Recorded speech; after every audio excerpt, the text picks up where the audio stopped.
Algo más sobre el ensayo.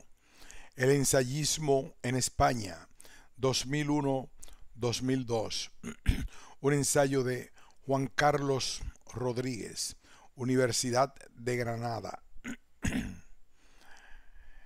Quizás la clave del ensayo se condense en una imagen que Borges dice haber tomado de Quincy.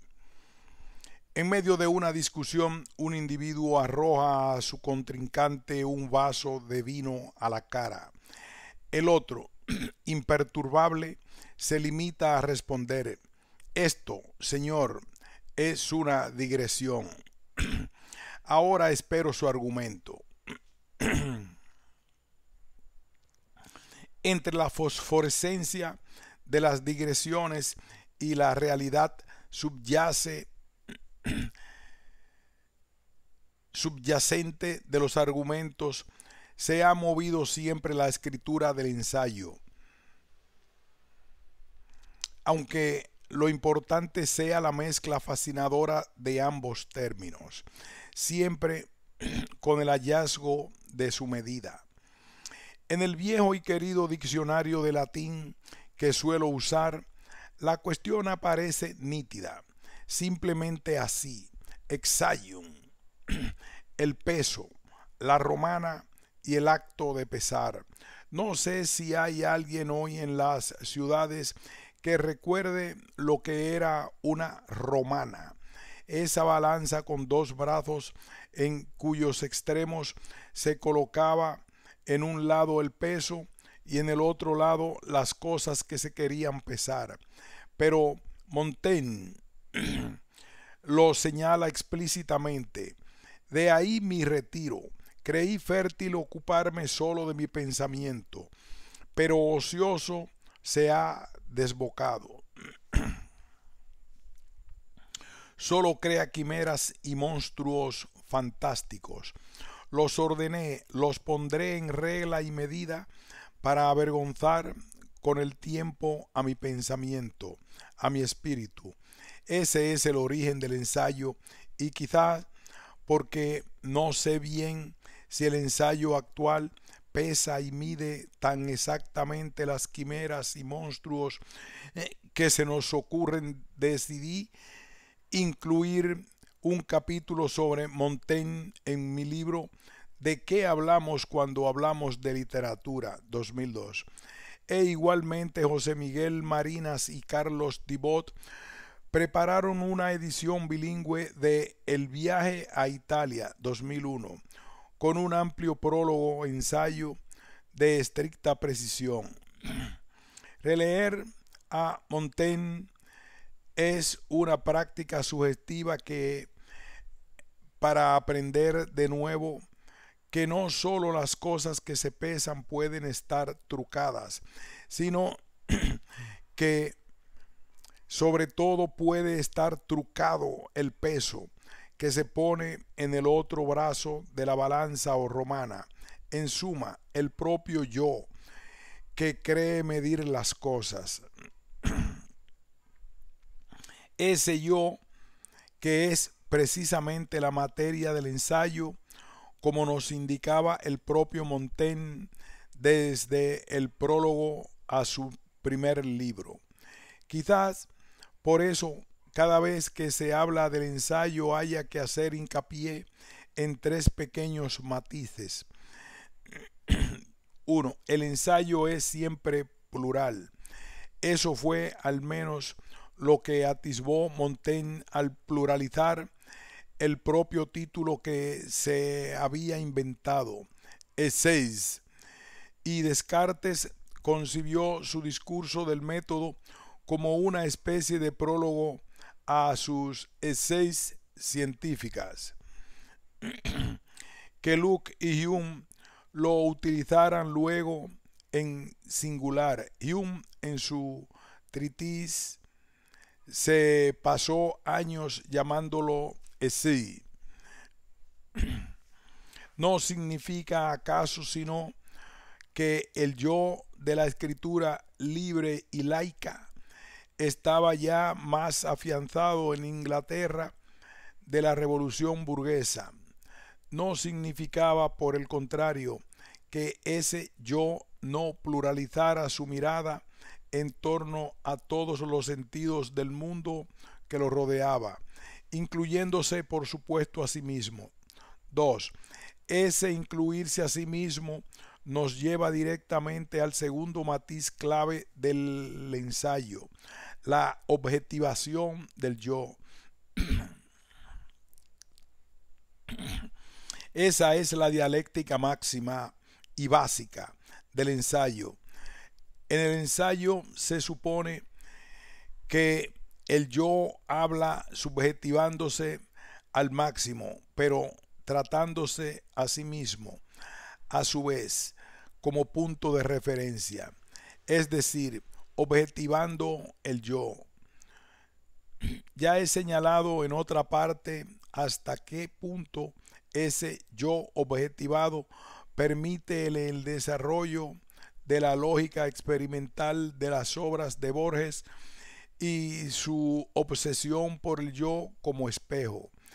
En ese sentido podemos decir que el ensayo se parece también mucho a la práctica del psicoanálisis. El yo habla desde sí mismo para tratarse como objeto ajeno, uno más entre los demás objetos. Los ensayos de Montaigne nacieron pues como una consolidación del yo y a la vez como una amenaza contra ese yo, puesto que lo objetiva. Junto a la pluralidad del ensayo tenemos que anotar este segundo matiz, el ensayo como amenaza. 3. El ensayo como amenaza implica a su vez un último matiz obvio, la experimentación. Ensayar es experimentar y viceversa.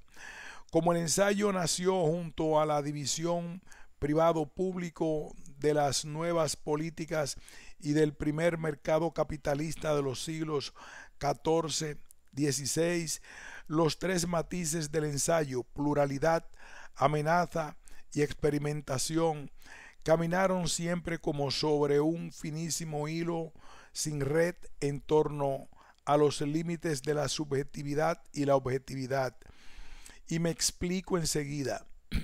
En el espacio cronológico que analizamos, 2001-2002, el verdadero ensayo de amenaza, experimentación, de convulsión subjetiva y objetiva, lo constituyó sin duda el ataque a las Torres Gemelas el 11 de septiembre del año 2001. La contrarréplica del ensayo como amenaza a experimentación estuvo configurada por la guerra de Irak y la continua convulsión subjetiva-objetiva, no solo en Oriente Medio, sino en el interior mismo de la fortaleza occidental. Lógicamente, el ensayismo literario o filosófico y político económico de USA, Europa y España estuvo marcado por las huellas sangrientas y luego desequilibradas de ese doble ensayismo trágicamente mortal que marcó una coyuntura que aún persiste. Nuestro bello jardín de sueños que había roto y con él el plácido estanque de los cisnes en que parecíamos vivir. El yo del ensayo subjetivo se sintió vacío ante el yo colectivo, del suicidio mortal terrorista y de una guerra que en el fondo siempre ha tenido un valor agridulce porque desnuda la realidad. Cuando se quita la piel a las cosas, uno se da cuenta de que no es nadie, ni pinta nada, entre esas cosas que viven y matan.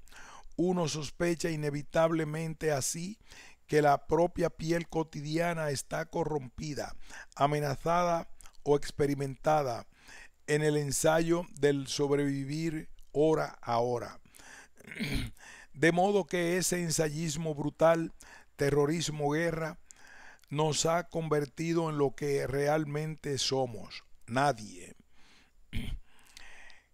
Claro que con ese término nadie logró escapar Ulises, y quizás uno recuerde así lo que el propio Montaigne señalaba: incluso en el trono más alto del mundo todos estamos sentados sobre nuestro culo.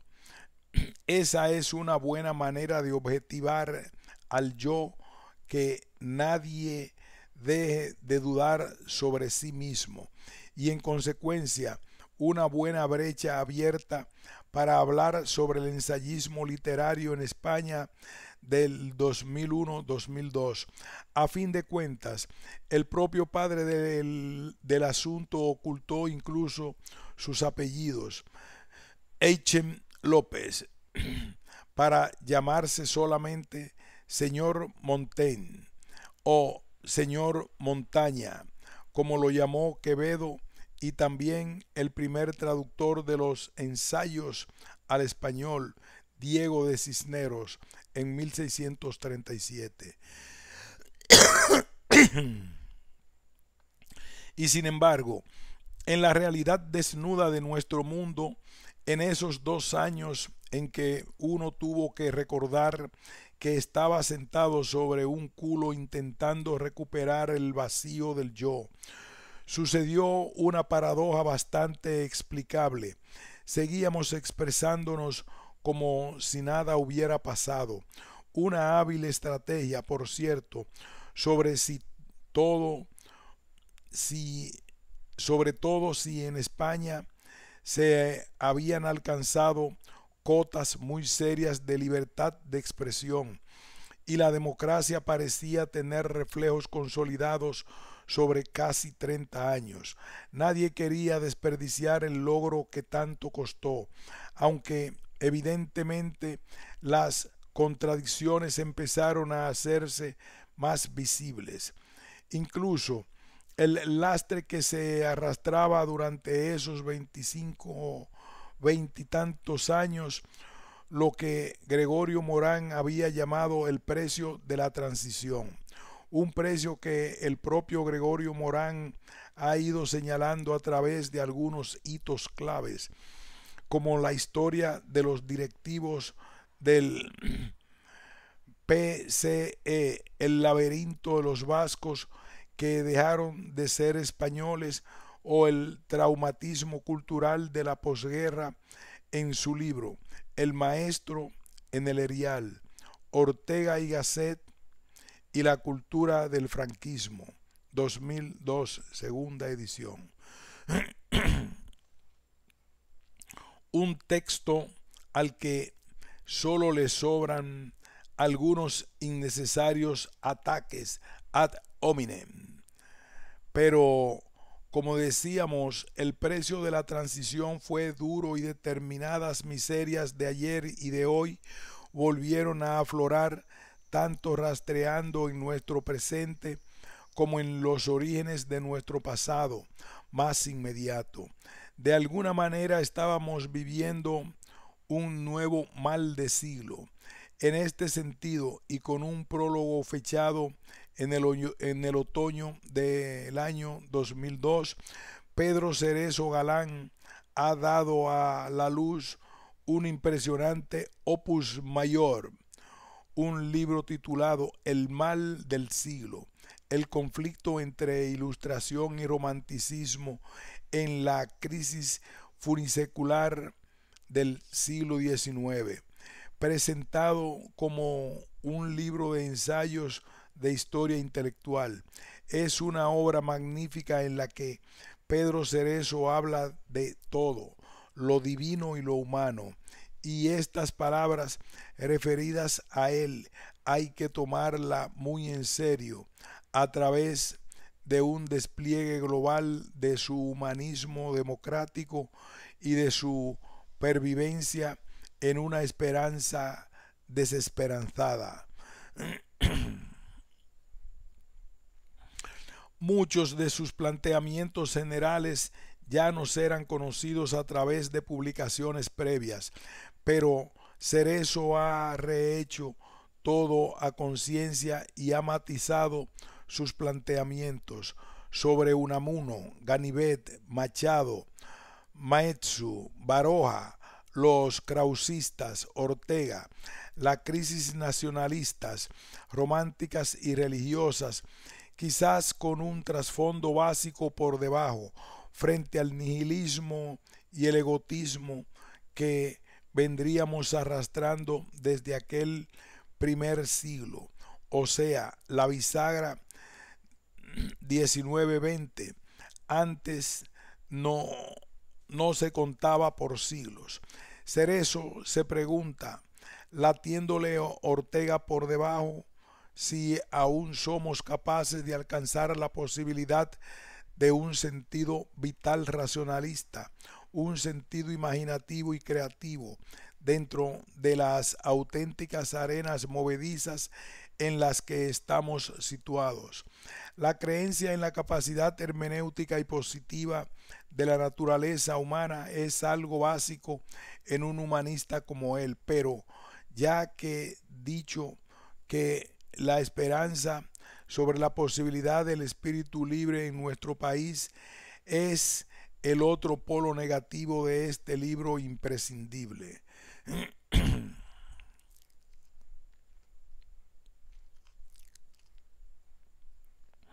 También se ha buscado las raíces históricas de nuestra situación retornando al problema de la Segunda República y la Guerra Franquista, pues el núcleo duro del ensayismo español que intentamos rastrear tiene en efecto esos dos ejes básicos.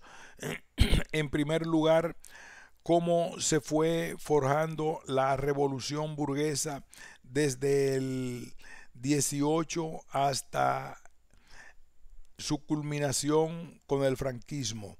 Y en segundo lugar, como desaparecido Franco, pues el franquismo fue nuestra verdadera revolución burguesa. Las mismas burguesías hispánicas se incorporaron a la democracia del capitalismo occidental sin apenas problemas. La transición la sufrieron los trabajadores y a la posterior posmodernidad de los años 80 y 90. Pero ahí ya despuntaba ese mal de siglo y, como decimos, todo empezó a saltar por los aires de aquel septiembre del 2001.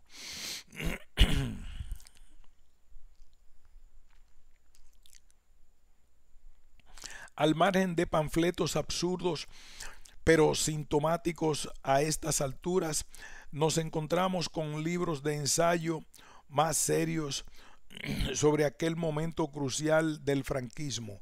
Por ejemplo, el libro de Ángel Viñas Martín, Franco, Hitler y el estallido de la Guerra Civil 2001, o a propósito de nuestra primera posguerra, el trabajo de José Luis Martín Ramos, Rojos contra Franco, historia del PSUC 1939-1947, de un calado muy profundo, son los libros de dos maestros catalanes, Jordi Nadal. Se remonta al origen de toda la problemática actual en el libro España en su cenit, 1516-1598. Un ensayo de interpretación, 2001, en la que la introducción del término ensayo solo indica modestia historiográfica, y por supuesto el de Joseph Fontana, Historia de los Hombres, el siglo XX, 2002, un ensayo del que lastimosamente se ha cercenado la primera parte, una especie de historia de la historiografía utilísima, sin duda, para darle al texto un carácter menos profesional y más ensayístico o de gran público. Con el reciente fallecimiento de Pierre Vilar y Domínguez Ortiz, Fontana sigue siendo una referencia inevitable en nuestra historiografía. Una historiografía, por cierto, cada vez más local, cantonalista y soberanista, que puede deslizarse hacia lo mitográfico, lo que vale por contra una crítica real puede apreciarse, por ejemplo, en el libro de Manuel Barrios Aguilera, Granada Morisca, La convivencia negada, 2002. La misma crítica real se ofrece desde una perspectiva dialéctica muy importante en el análisis de la URSS estalinista, que nos da el texto de Carlos Enríquez del Árbol y Carlos Torregosa, El proletariado que existió, 2002. Un libro necesario para comenzar a rellenar un vacío que resulta sorprendente.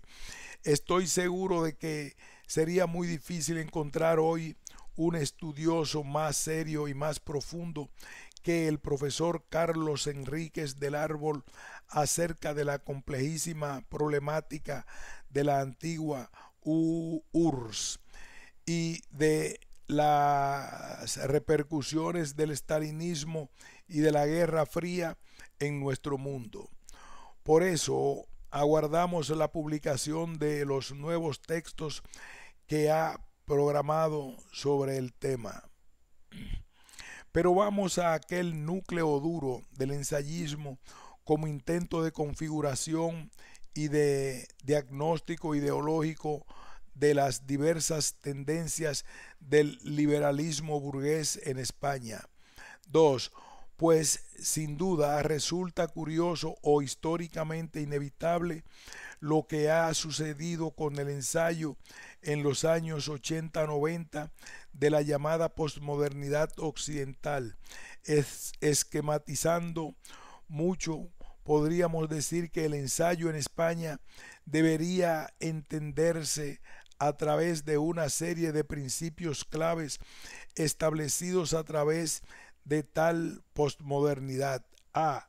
El adiós al racionalismo riguroso como consecuencia del adiós a la filosofía como sustantividad en sí.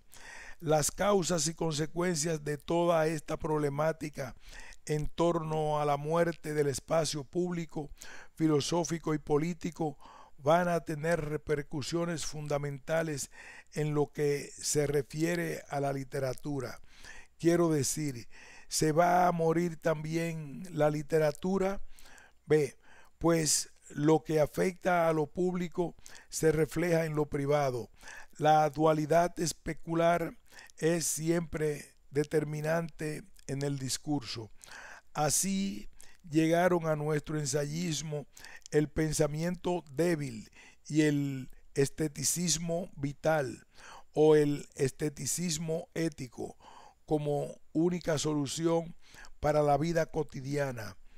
Si desde el 1911 Lukács había sido el máximo exponente del ensayo, si W. Benjamin y T. W. Adorno habían sido los intelectuales fundamentales del ensayismo, ¿qué quedaba de todo eso? C. La vuelta a Adorno como legitimación del ensayo postmoderno fue algo clave en USA, pero también en la España malgastada según el diagnóstico de Eugenio Trías. Quizás Trías supone demasiado, supone que frente a la prosperidad económica actual, y eso es demasiado imaginar, contrasta la miseria cultural en que vivimos como resultado del desperdicio de nuestros socialistas, que nuestros socialistas hicieron de su 80% de los votos. Trías se empecina en esta cuestión sin recordar el contorno capitalista que nos rodea, pero sin duda lleva razón en el fondo. Con ese puñado de haces en la mano se pudo haber arriesgado la posibilidad tan sencillamente limpia de recomenzar con el programa laico e institucionalista del krausismo agotado en la guerra civil. Que esta imaginación de Trías sea ilusoria no es algo menos lógico que creer en la libertad de la naturaleza humana, como si viviéramos en el interior de un cristal impermeable. Pues resulta sin duda sintomático lo que ha sucedido con el ensayo en los años de la llamada posmodernidad occidental y en consecuencia española, e incluso en lo que ahora se llama transmodernidad, al parecer el nuevo término en boga. Como todo es texto y todo es ficción, la ficción tiende cada vez más hacia el ensayo y el ensayo se convierte en una inflación discursiva que abarca todos los territorios disponibles. Y no se trata solo de una cuestión literaria o filosófica. La geografía icónica está plagada de ensayismo, desde la arquitectura al cine. Algo de ello debíamos haber previsto cuando ya desde los años 70 empezaron a proliferar las salas de cine, de arte y ensayo, y no solo en España franquista a causa de la censura. La narrativa y ensayística y la poesía experimental, y tampoco solo como residuos de las vanguardias, el arte conceptual y por supuesto el llamado nuevo periodismo al estilo americano suponían unas señales de paso y no paso, unos síntomas inequívocos respecto al ensayismo. Todo parecía trivialidad, todo éramos contemporáneos por ser postmodernos, hasta que, insisto, el hielo de la pista de los cisnes empezó a resquebrajarse. Con el 2001 también en España se ha dado por concluida la postmodernidad. Más aún, Octavio Fulat, en un buen ensayo, ha considerado al siglo XX en bloque como el siglo de la posmodernidad, y ello a través de una dicotomía no inesperadamente convertida en lugar común. Por un lado estarían los existencialistas trágicos, como es lógico, Unamuno, Sartre y Camus, y por el otro lado también los vitalistas lúdicos, los que provendrían del mediodía de Nietzsche, desde Foucault a Batimo, desde el legado de Heidegger. La cuestión vuelve a ser filosa y ambigua, pero así es la llamada historia de las ideas.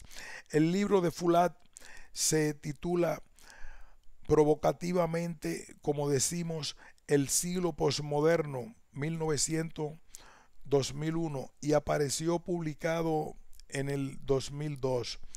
Que los dioses sean carnales y normales, que puedan hallarse desnudos en el fogón de la cocina, eso sí que es una imagen heideggeriana, básicamente extraída de la Carta sobre el Humanismo, 1946-47, y de sus versiones sobre Hölderlin.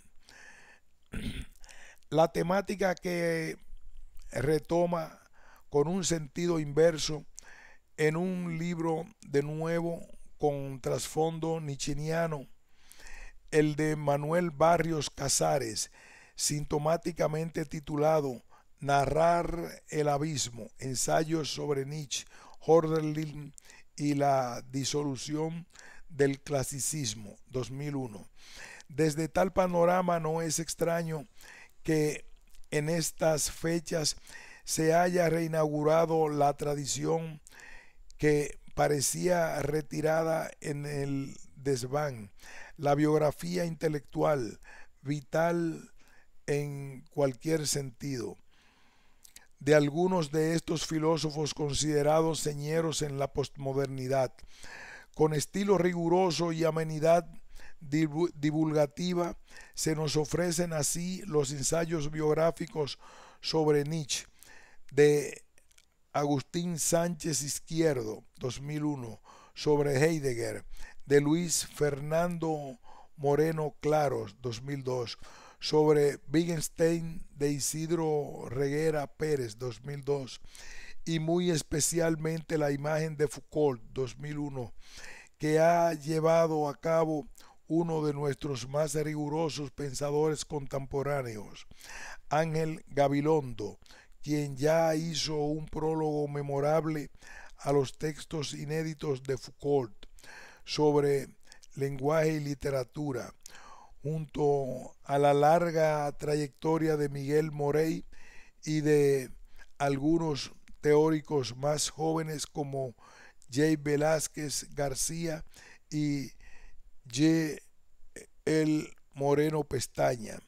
Ángel Gabilondo ha sabido desentrañar con sagacidad las grandezas y miserias de un autor destellante, pero sin duda tan oblicuo como M. Foucault, quien para mí acabó estrellándose en los dos últimos volúmenes de su Historia de la Sexualidad y en el inusitado debilitamiento final de su idea de poder.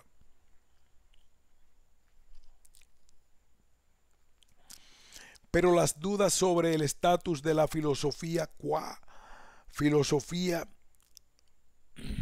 han continuado latiendo intermitentemente en el interior de la posmodernidad española. Nos lo indica la muy sugerente compilación de ensayos editada por el también sugerente Patsy Lanceros y titulada con ambigüedad precisa El lugar de la filosofía, 2001, un libro imprescindible para los interesados en el tema. De muy diverso carácter son los tres textos dionisíacos que nos ha lanzado en estos años un pensador que viene de otros años. 13 libros publicados en una editorial exquisita.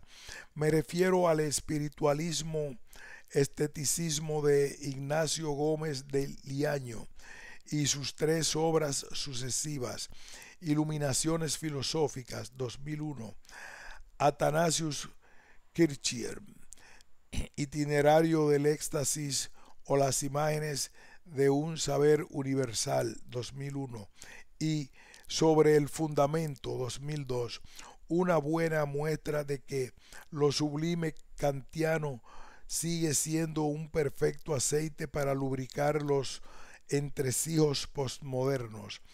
Más a ras de tierra nos encontramos con una obra plenamente ensayística de Josep Muñoz, titulada El libro de las preguntas desconcertantes, 2001, pero quizás para evitar tanto desconcierto se nos da reposo en el texto de Ángel Prior Olmos, con un título más académico, Axiología de la Modernidad, ensayos sobre Agnes Heller, 2002. Y ya plantados en plena modernidad, nos encontramos ahora con una serie de interrogaciones nada menos que sobre Hegel. ¿En qué sentido se puede leer hoy a Hegel? A esa pregunta pretenden responder algunos libres de mayor y menor importancia, pero citemos al menos tres.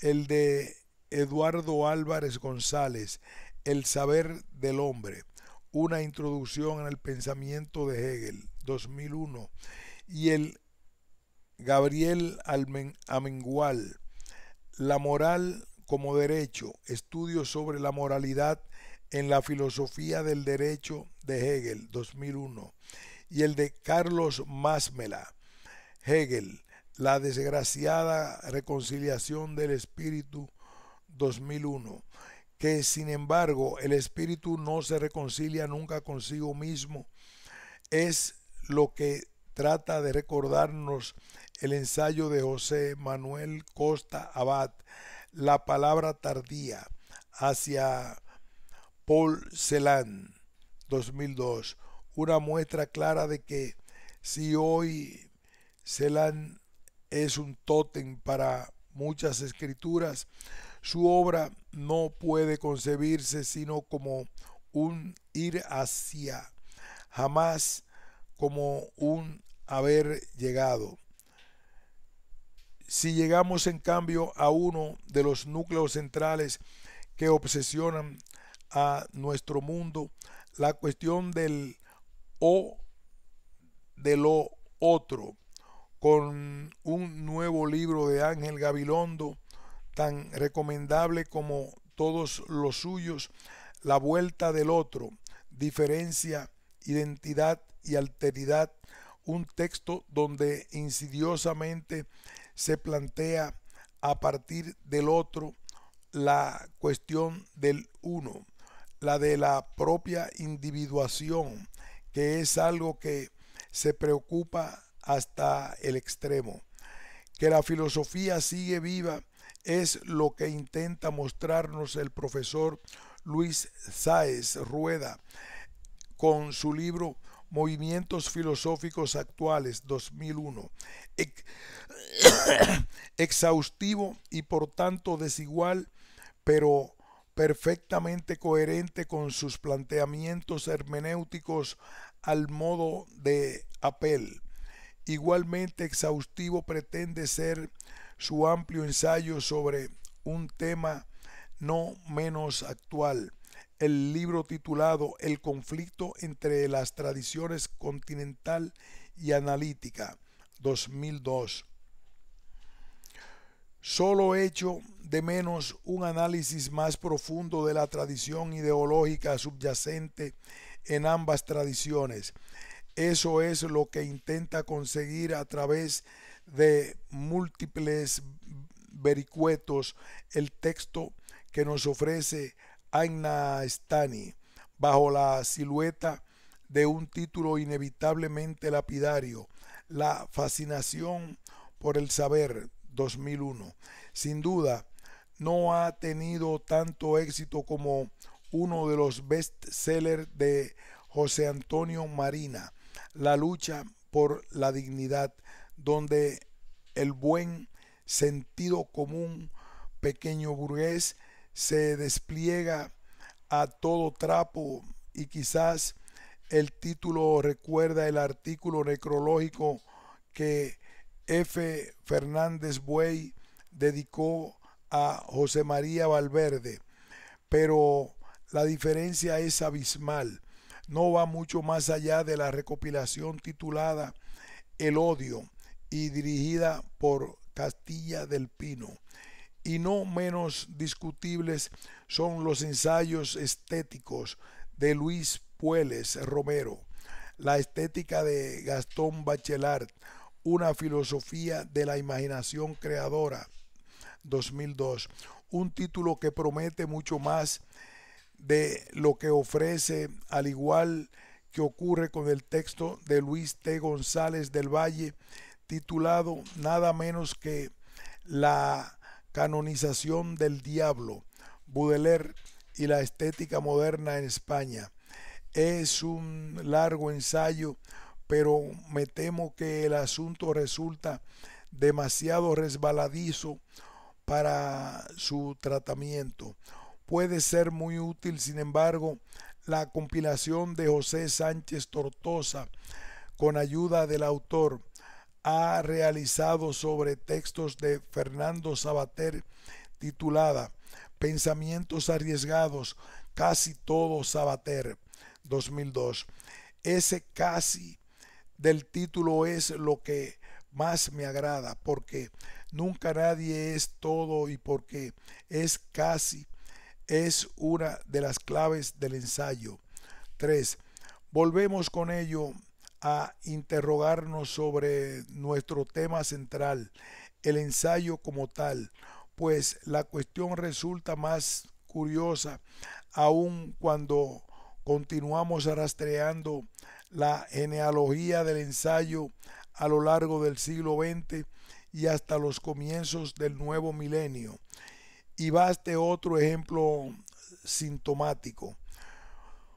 Cuando en los años 80 se creyó paralizar la historia y todo el mundo hablaba del fin de la historia, un ensayo que hasta entonces había pasado casi desapercibido, se convirtió en el referente obligado para cualquier tipo de pensamiento teórico o no tan teórico.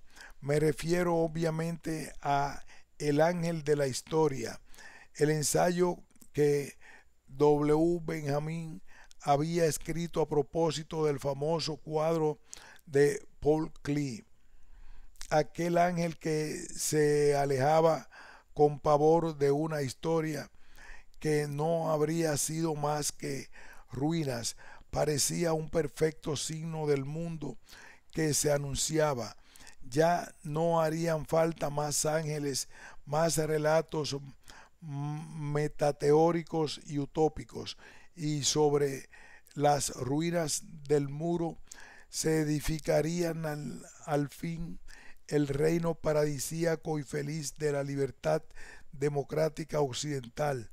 El único relato largo y posible y sin respuesta era ya el de la explotación diaria del capital, trastocado hasta el fondo.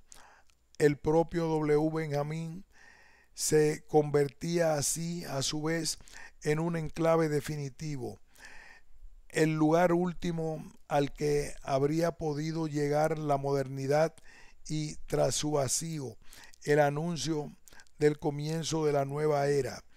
En esta perspectiva se inscribe quizás el libro de Manuel Cruz, ¿Hacia dónde va el pasado? El porvenir de la memoria en el mundo contemporáneo. 2002. A Benjamín se le llamó por todas partes el último intelectual, y en nuestro país el hecho comenzó a certificarse sobre todo a partir de las ambiguas traducciones de Benjamín que hizo el todavía cura y luego duque de Alba, Jesús Aguirre.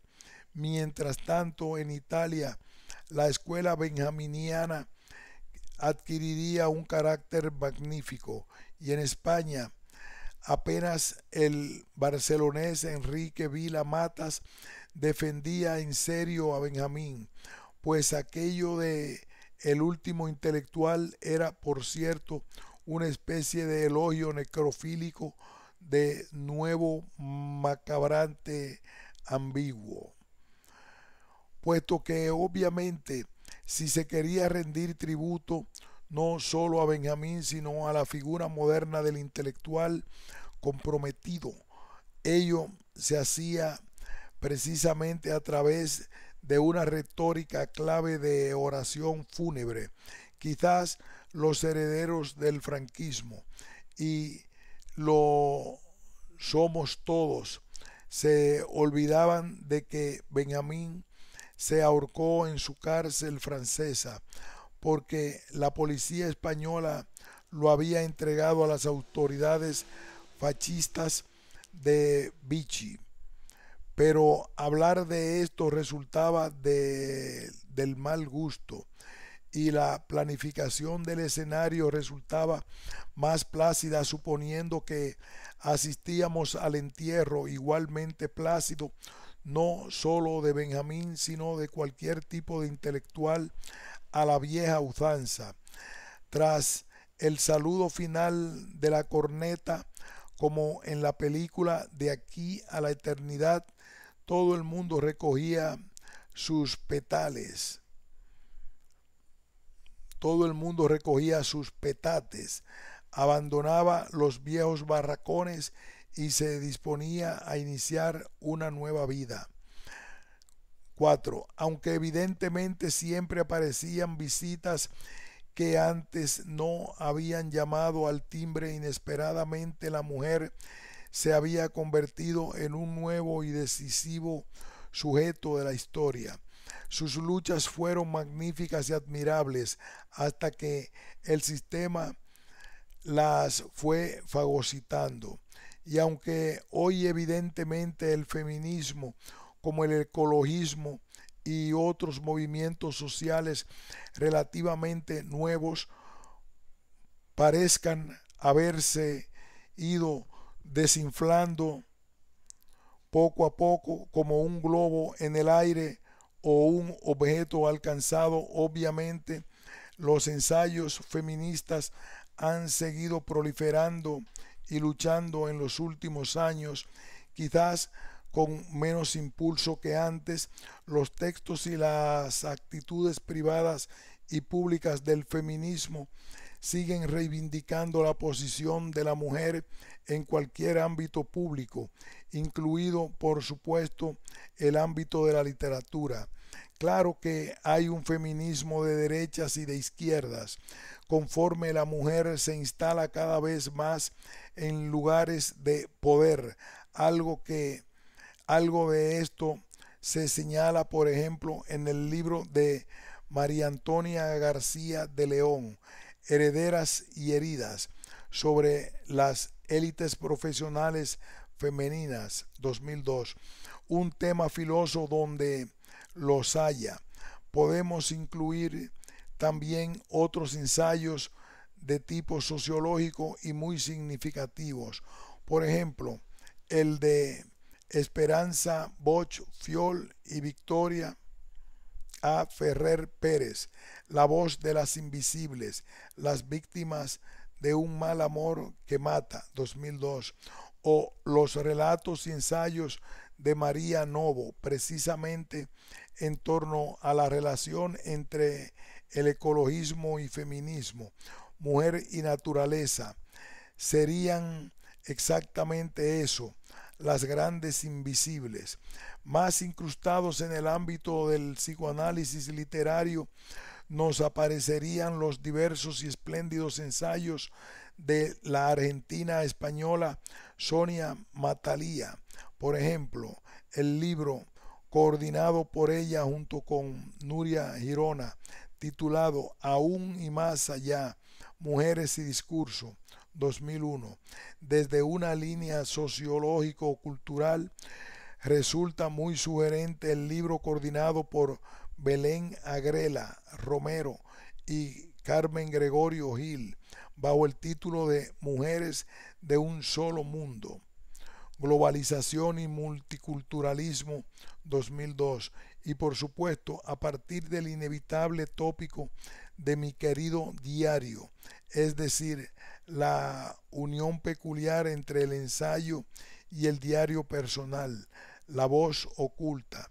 Se nos presenta el texto de Carmen Gúrpide Ibarrola, Nuria Falcó Avellana y Ana Bernarda Puig, titulado El diario personal, propuestas para una escritura. Un título no menos representativo podría ser el de la novelista e ensayista Laura Freixas, Revuelta, literatura y mujeres. Y en una perspectiva paralela resulta inevitable detenerse en el último libro publicado por Sharon Keefe Ugalde, quien se ha pasado años en España estudiando la poesía escrita por mujeres en nuestro país. El libro lo editó la Diputación de Córdoba y se titula Sujeto femenino y palabra poética, 2002. Aquí hacemos una parada. Esta pausa continuará luego en la misma línea: enunciación privada femenina, enunciación pública feminista.